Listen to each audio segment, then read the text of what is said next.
Hey everyone, this is the Marketing Perspective podcast where we talk about the latest marketing trends and get the latest marketing experts and just talk about their perspective on marketing. And today we have Jeff on. I'm really excited. We're going to be talking about profitability, and it's a hot topic right now, especially with Amazon killing us when it comes to profitability. So I'm really pumped to get to talk about it. Jeff, please tell the audience who you are and how you got started into e-commerce. Yeah, well, hey, Jeff Campbell coming from Charlotte, North Carolina. Work for an agency and brand owner called aiCommerce. We own about 11 brands, and we work with a few dozen different companies in an agency model.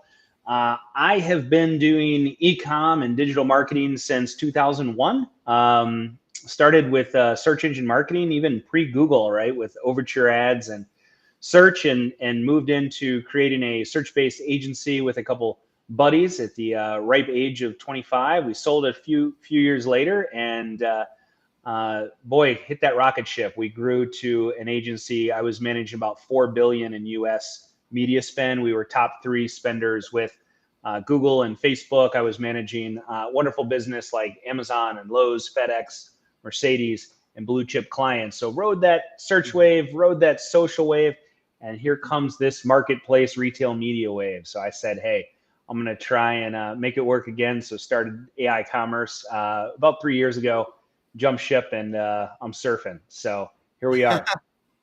That's awesome. I love it. I love how you said that. Let's start out like with saying like marketplace trends. So like we have Prime Day that's here, and like what are some things that you're seeing when it comes down to trends and growth in certain places? We could be talking about like just certain e-commerce marketplaces or just like e-commerce as a whole. Like I'd love to hear your take on that. Yeah, and with the title of our episode being profit is sanity, and or revenue is vanity, profit is sanity. I mean that's so key, and that's been a big focus with e-com and really with Amazon, and so understanding those numbers and really the long game, having the best margins is what's going to have the winners come out on top. That's an important trend not to miss. Really understanding how to understand all of your different variable costs, from your shipping, your cost of goods sold, as you mentioned, breakage, returns, all of that, and then get to that contribution margin. And that's going to help you really understand how much you have left to spend on media and keep for profit, right?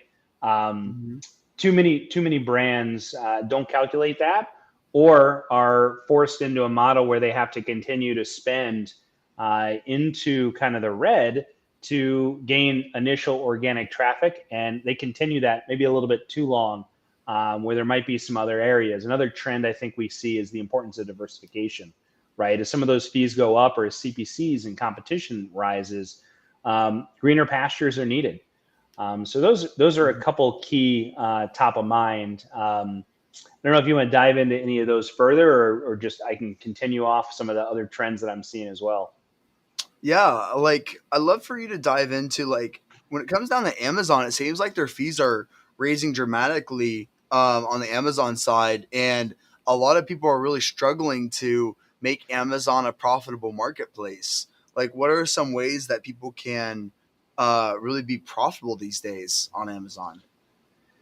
Yeah, AOV is, well, let me back up. There's a very important formula that we've used, and it's revenue equals AOV times conversion rate times why am I blanking on the third one? Traffic, right?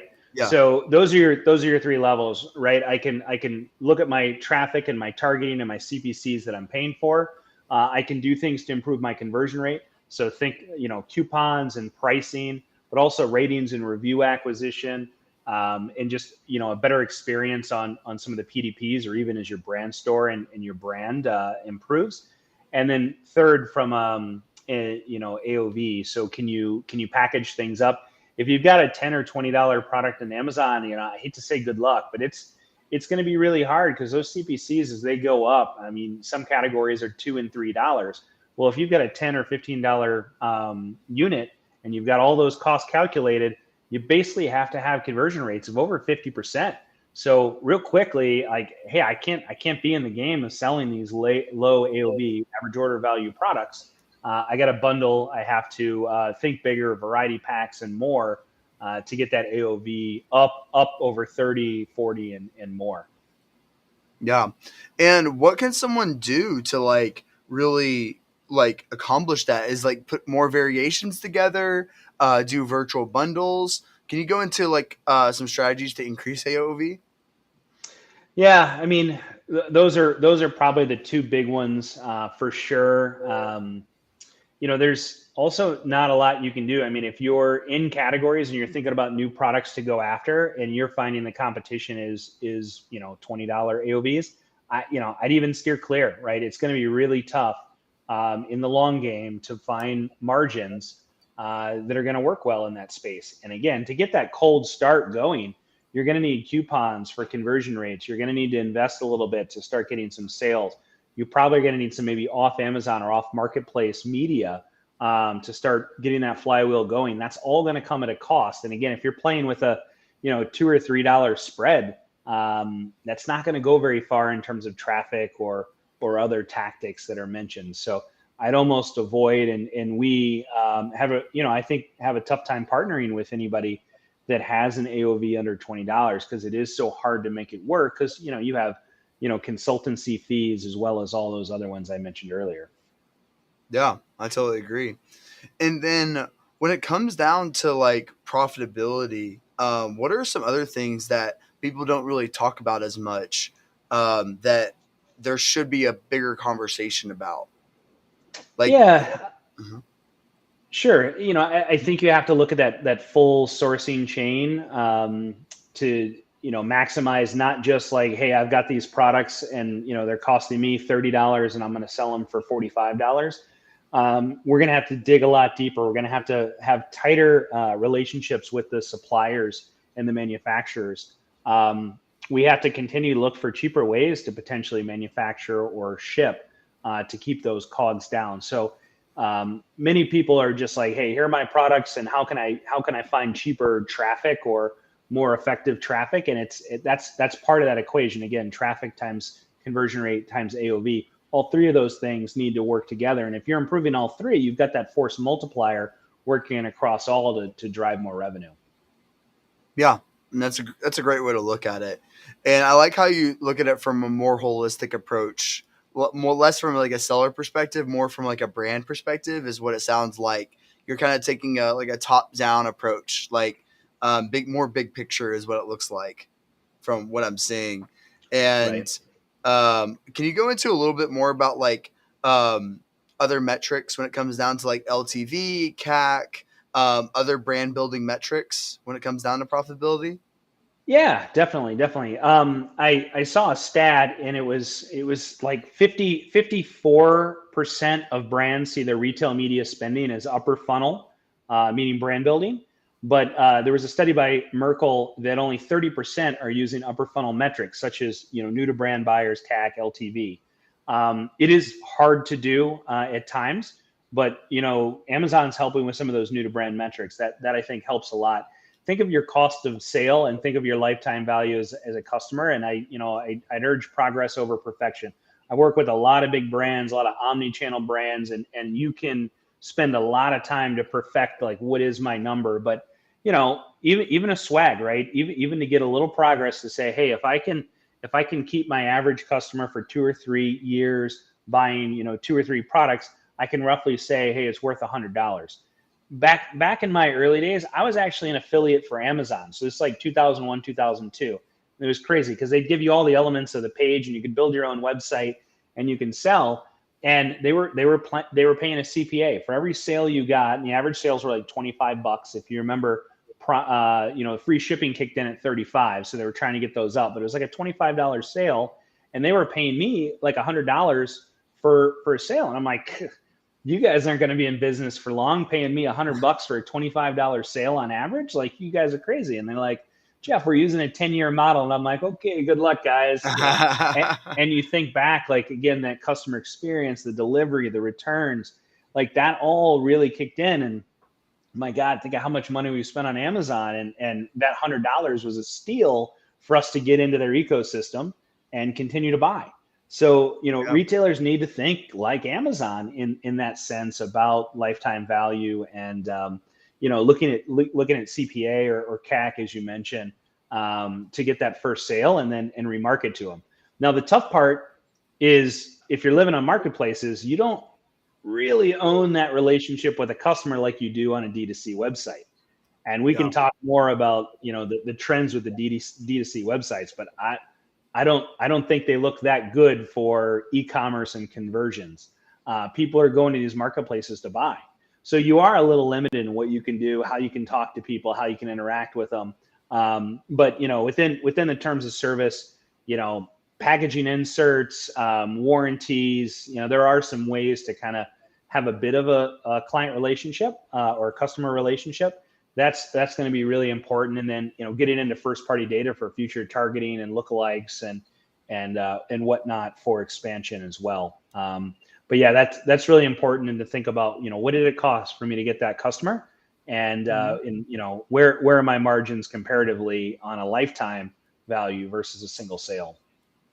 Yeah. Can you go into like the trends versus D2C websites versus the Amazon like e-commerce marketplaces? Because I know a lot of these brands are still having a lot of success on D2C marketplaces and things like that, D2C websites and things like that. Can you go more into those trends? Yeah, definitely. And I should mention too, I teach in a master's program for Wake Forest University. So with my students, we have a lot of conversations in an academic sense of the death of the cookie and the importance of data.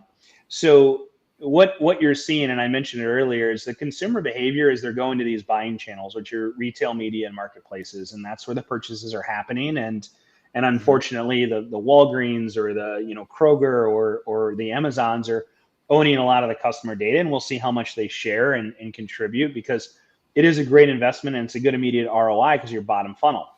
The role of the Yeah. website is shifting more to the mid and the upper funnel, in my opinion, in what I've seen.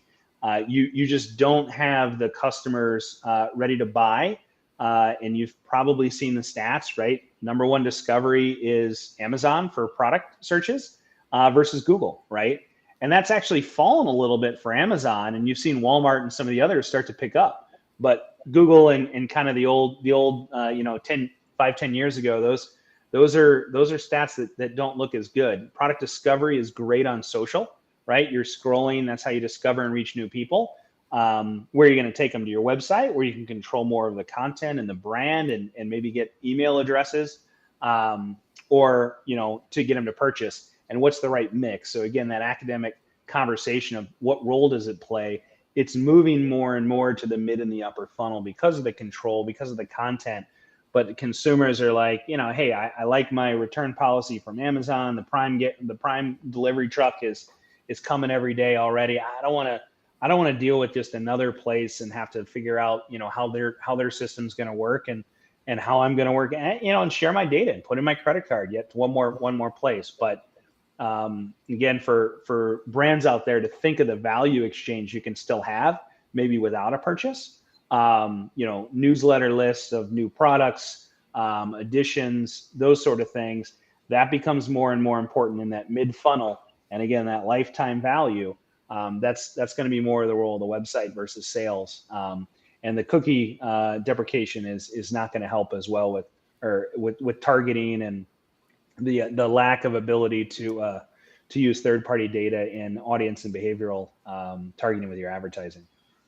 It's almost like a formula, like because you obviously get a much less conversion rate because like if you on Amazon a normal conversion rate's like 12 to 15% on Amazon, a normal Right. conversion rate on a product page, and on your website you are having a party if you have a 3% conversion. Like you are having a crazy party if you have a It's good 3% conversion times. rate on your product page. Yes. Right. And like it's very unheard of. And it's like you have to do like an analysis of is the LTV of having that customer email address worth it versus like having that increased conversion rate of Amazon. And it seems like Yeah. that's kind Yeah. of the conversation you have to have.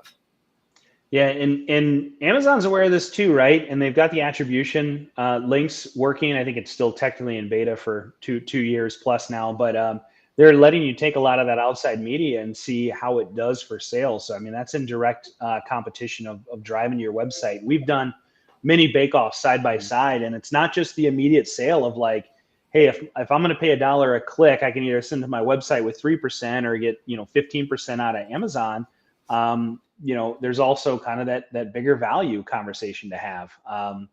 So yeah, most of the time you add up all the Amazon, commissions and fees, and even if they're neck and neck, you still are going to yield. And you go back to that formula: traffic, conversion rate, and AOV, and think about your margins, and where do you want to be? Plenty of brands have said, hey, I'm not going to do the marketplace thing. I'm going to feature my website, but many of them have started to backpedal those decisions and jump on the marketplaces where, again, the buyers are going for the purchasing. Yeah. Yeah. And that makes a lot of sense. And like, what is your recommendation? Like, you have a lot of experience with all these different marketplaces, like with all these different advertising programs and platforms and things like that. What do you think is the best place? What would you recommend if you're a brand starting in 2023? What would be your strategy to help, like, basically make them successful? Would it be like going on Amazon, doing Facebook ads, doing Google ads? Like, I'd love to hear your kind of strategy to kind of launching that brand. Yeah, it is. I think you need three things to win in the e-commerce space right now. First, well, and it doesn't have to be all three, right?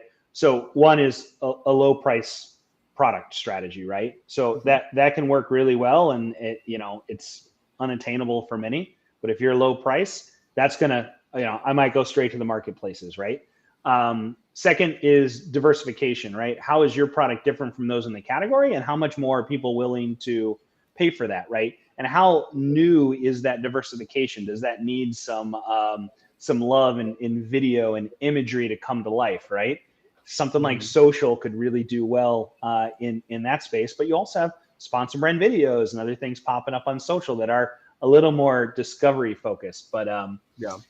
and then third is a brand, right? And if I'm looking for football cleats and there's something that's super low price, but then I see Under Armour and Nike, 4 or 5 percent more, I'm going to pay up because I know that's a brand that stands by their products and not a fly by night operation looking to make a quick buck. So that's low price, that's differentiated, and that's a strong brand. So Mhm. depending on that product strategy or that brand strategy, I'm probably going to take a little different tact for all of them. If I'm answering generally, I see, especially with the Zoomers and the younger audiences, they're a very diverse shopper, right? They're Yeah. not going to pick one place, and you really have to reach them where they are. So social commerce is really important. So some of the TikTok things that are coming out are super Yeah. important if I'm going after that audience. But if I'm going after the price conscious, and I can make marketplaces work, and I can invest up front, get it launched, get into the organic rankings. That is where the buyers are.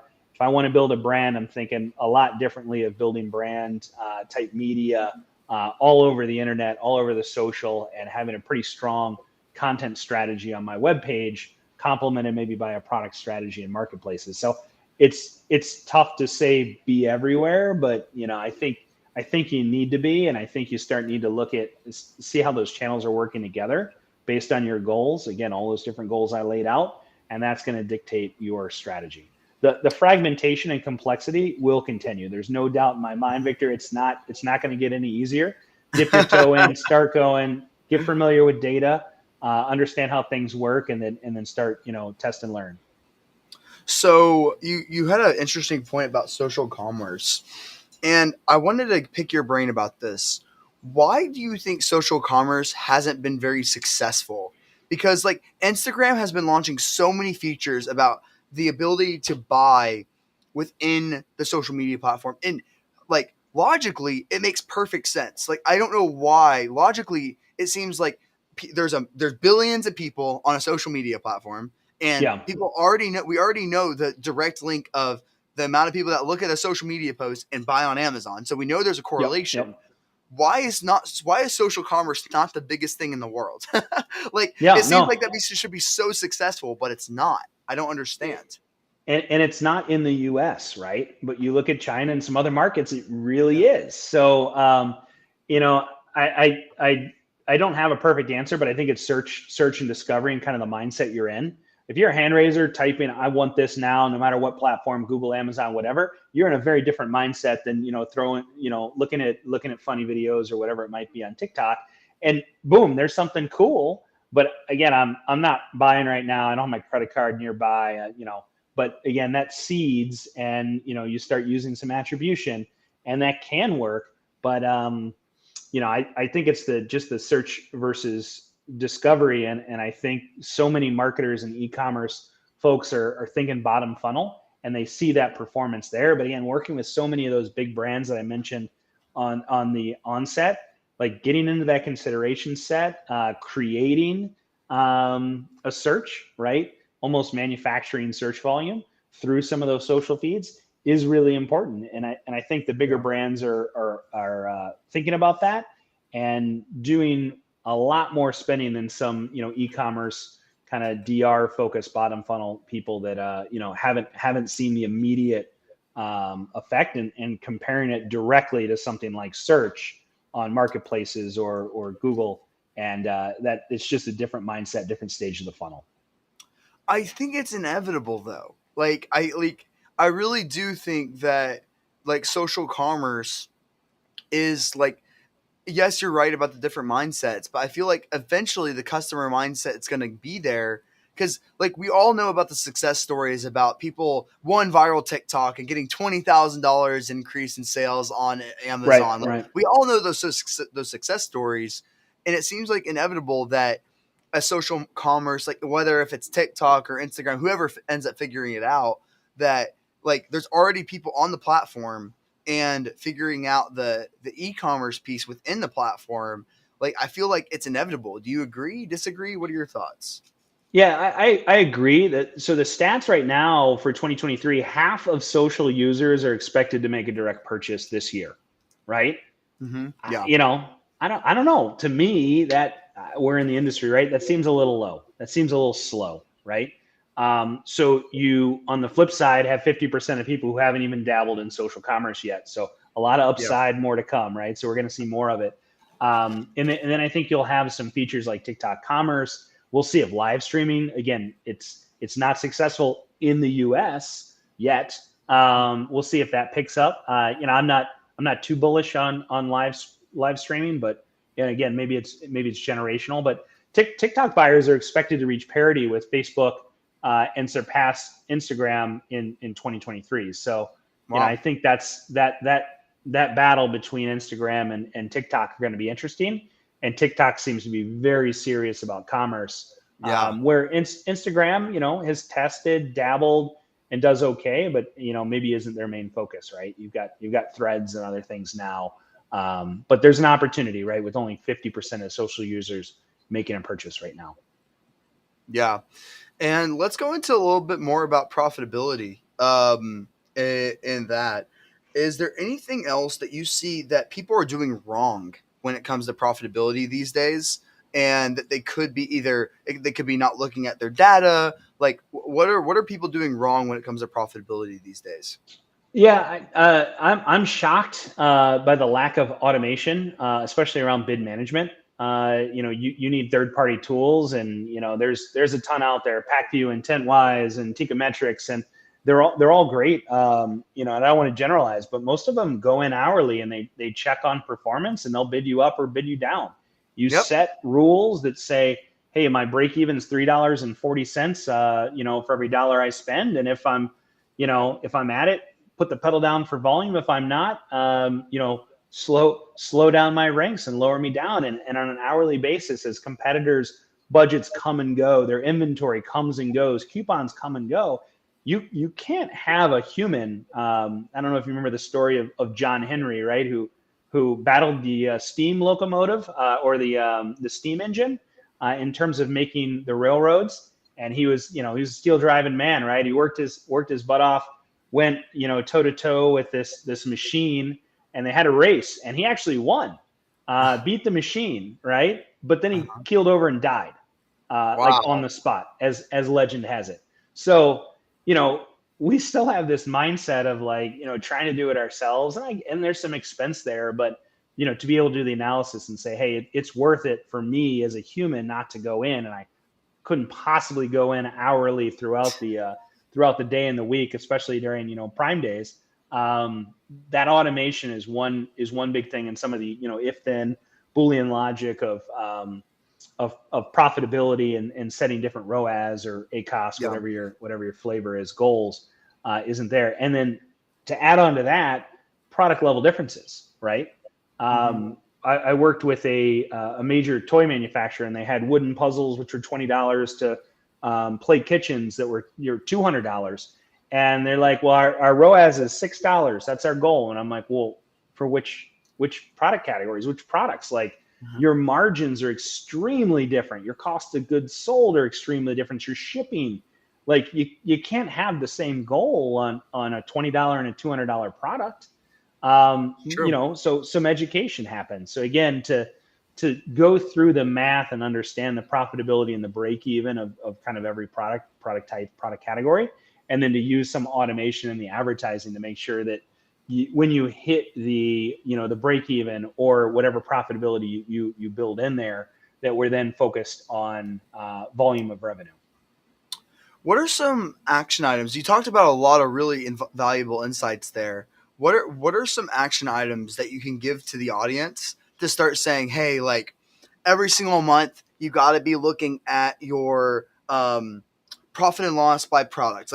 Like what are some action items that you can give to the audience that they should be doing on a weekly or monthly basis? Yeah.